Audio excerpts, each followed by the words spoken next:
ذکر یہ کہ آپ کی سخاوت، میں چاہتے کہ واقعات بیان کر رہے ہیں، وقت کم ہے، تو مولا علی شیر خدا حسن و حسین کو بخار ہو گیا. آپ کی سخاوت کا کیا عالم ہے کہ حسن اور حسین کو بخار ہو گیا.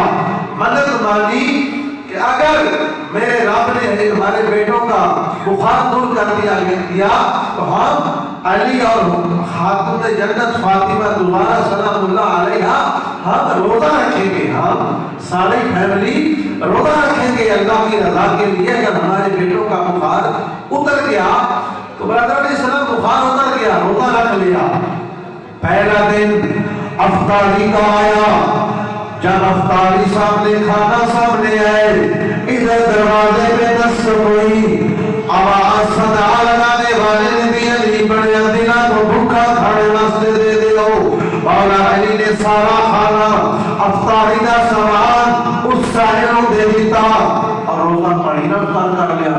دوسرا دن آیا، پھر کھانے کا افطاری کا ٹائم آیا، روزہ پھر رکھے، مسلسل 3 دن روزے رکھ رہے. پھر دروازہ ساحل نے کھٹکایا، پھر سارا کھانا اٹھا کے مولا علی شیر خدا نے ساحل کو دے دیتا.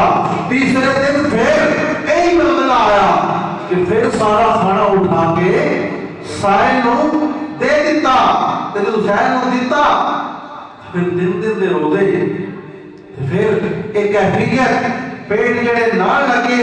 پھر جبرائیل امین حاضر ہوئے حضور دی بارگاہ کے اندر اور اللہ کی آیت لائے کہ وَيُطْعِمُونَ الطَّعَامَ عَلَىٰ حُبِّهِ مِسْكِینًا وَیَتِیمًا وَأَسِیرًا، کہ اللہ کے نیک بندے ایسی حالت میں کہ خود روزے سے ہیں، خود انہیں کھانے کی ضرورت ہے، خود انہیں یعنی خوراک کی ضرورت ہے، لیکن اپنی خواہش کو، اپنے یعنی بھوک کو ان پہ قربان کر رہے ہیں. خود نہیں کھا رہے کھانا، ان سائلوں کو دے رہے ہیں، مسکینوں کو دے رہے ہیں. اس حالت میں بھی خود روزے سے 3 دن سے مسلسل اور افطاری کے وقت روزانہ کھانا سائل کو دیا جا رہا ہے.